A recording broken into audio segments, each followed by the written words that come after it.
Perkenalkan, kami dari kelompok 6 yang akan mempresentasikan tentang prinsip-prinsip pengembangan kurikulum. Sebelumnya, kami dari kelompok 6 yang beranggotakan saya, Fitriana Handayani, NIM 41, dan teman saya, Shirley Handayani, NIM 23, dan Tutik Wijayanti, NIM 73. Selamat mempelajari teman-teman.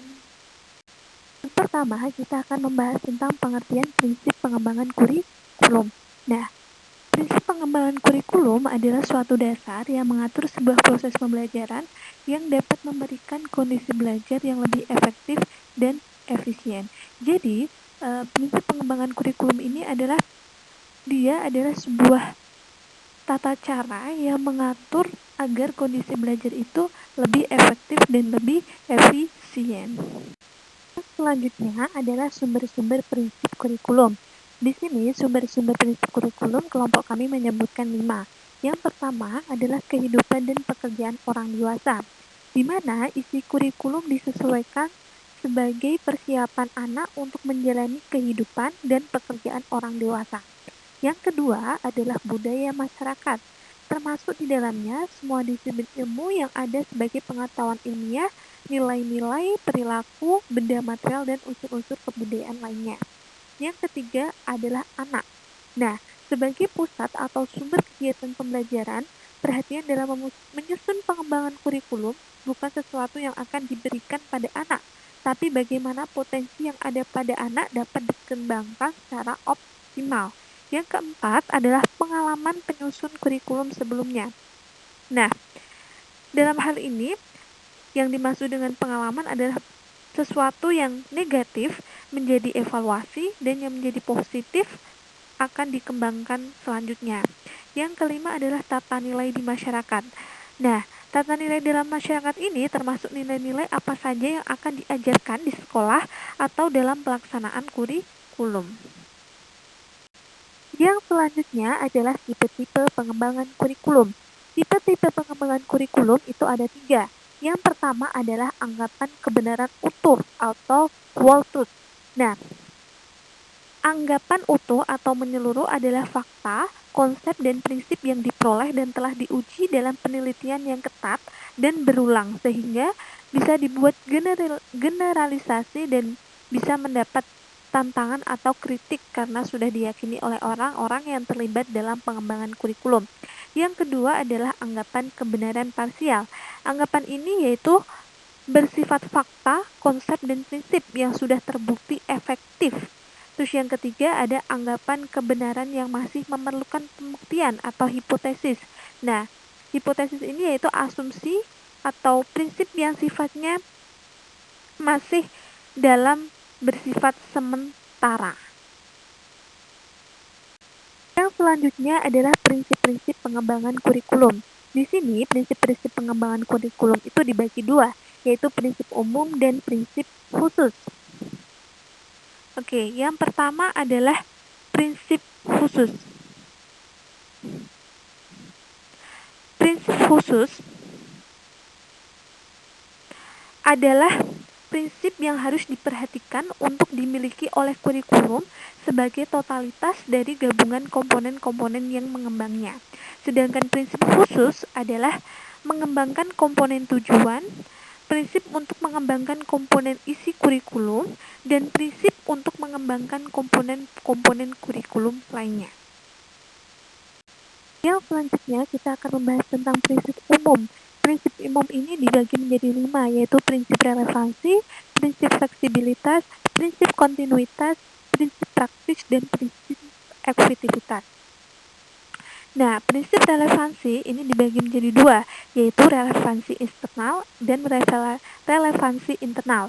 Relevansi eksternal adalah bahwa kurikulum harus sesuai dengan tuntutan dan kebutuhan masyarakat, baik pada masa kini maupun masa yang akan datang. Sedangkan relevansi internal yaitu kesesuaian antara komponen kurikulum itu sendiri. Yang selanjutnya adalah prinsip fleksibilitas, yaitu kurikulum harus lentur, tidak kaku, terutama dalam pelaksanaan pembelajaran. Yang ketiga adalah prinsip kontinuitas.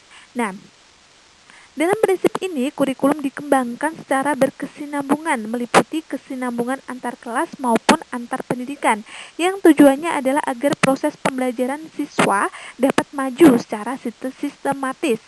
Yang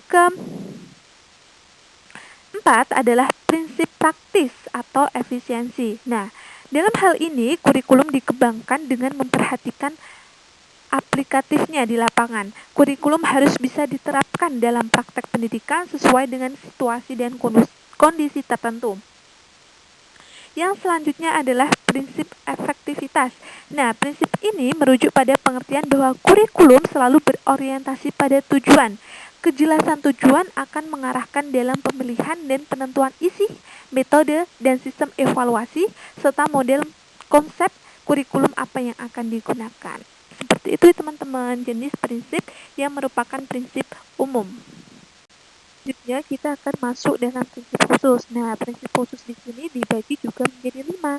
Oke, yang pertama adalah prinsip penentuan tujuan pendidikan. Oke, tujuan pendidikan ini mencakup tujuan yang bersifat umum dan khusus. Perumusan tujuan pendidikan bersumber pada yang pertama, ketentuan dan kebijakan pemerintah. Yang kedua, survei mengenai persepsi orang tua atau masyarakat tentang kebutuhan anak-anak. Yang ketiga adalah survei tantangan pandangan para ahli dalam bidang-bidang tertentu. Yang keempat adalah survei tentang sumber daya manusia. Yang kelima adalah pengalaman negara lain dalam masalah yang sama. Dan yang keenam adalah penelitian. Terus yang kedua adalah prinsip pemilihan isi pendidikan.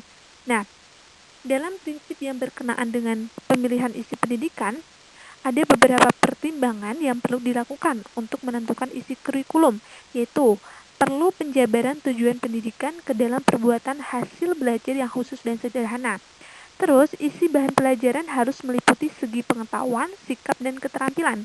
Unit-unit kurikulum harus disusun dalam urutan yang logis dan sistematis. Yang selanjutnya adalah prinsip yang berkenaan dengan pemilihan proses belajar mengajar. Nah, untuk menentukan kegiatan proses belajar mengajar, apa yang akan digunakan hendaknya memperhatikan sebagai berikut. Yang pertama, metode atau teknik belajar mengajar. Yang kedua adalah metode atau teknik untuk memberikan kegiatan yang bervariasi sehingga dapat melayani perbedaan individu siswa. Terus yang ketiga adalah metode atau teknik apa yang dapat diberikan secara berurut atau kegiatan yang bertingkat-tingkat. Dan yang keempat adalah metode atau teknik yang dapat menciptakan kegiatan untuk mencapai tujuan kognitif, afektif, dan psikomotor. Terus yang selanjutnya adalah metode atau teknik apa yang lebih mengaktifkan siswa atau mengaktifkan guru atau mengaktifkan kedua-duanya. Terus yang selanjutnya metode atau teknik apa yang mendorong kemampuan baru. Terus yang selanjutnya metode atau teknik apa yang menimbulkan jalinan kegiatan belajar mengajar di sekolah dan di rumah dapat mendorong penggunaan sumber belajar yang ada di rumah dan masyarakat. Terus yang selanjutnya adalah untuk apa keterampilan sangat dibutuhkan dalam kegiatan belajar mengajar. Yang selanjutnya adalah prinsip yang berkenaan dengan pemilihan media dan alat pengajaran. Alat atau media yang diperlukan, adakah semuanya tersedia? Terus, kalau ada yang harus dibuat, hendaknya memperhatikan bagaimana membuatnya, siapa yang membuat, siapa yang membiayai, serta waktu pembuatannya. Terus yang selanjutnya, bagaimana pengorganisasian alat dan bahan pembelajaran, apakah dalam bentuk modul, paket belajar, atau yang lainnya. Yang selanjutnya adalah bagaimana pengintegrasian dalam keseluruhan kegiatan belajar.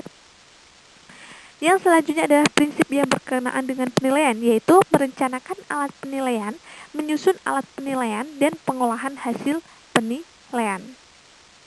Hal yang harus diperhatikan dalam fase perencanaan penilaian yaitu karakteristik kelas, usia, tingkat kemampuan, terus lama waktu yang diperlukan untuk pelaksanaan tes, terus bentuk tes yaitu uraian atau pilihan, terus yang keempat adalah banyak bukti tes, terus tes tersebut diadministrasikan oleh guru atau murid. Seperti itu adalah hal yang harus diperhatikan dalam fase perencanaan nilai. Selanjutnya langkah-langkah dalam penyusunan alat penilaian yaitu rumuskan tujuan-tujuan pendidikan, uraikan ke dalam bentuk tingkah laku murid yang dapat diamati, hubungkan dengan bahan pelajaran, dan tuliskan butir-butir tes. Terus yang selanjutnya adalah prinsip yang harus diperhatikan dalam pengolahan hasil penilaian, yaitu norma penilaian, apa yang digunakan dalam pengolahan hasil tes, terus apa yang digunakan formula guessing, atau bagaimana cara mengubah skor ke dalam skor masak, atau skor standar apa yang akan digunakan, dan untuk apakah hasil tes digunakan. Seperti itu teman-teman tentang prinsip khusus dalam pengembangan kurikulum. Itu yang dapat kami sampaikan, kurang lebihnya mohon maaf. Bila kita hidayah, wassalamualaikum warahmatullahi wabarakatuh.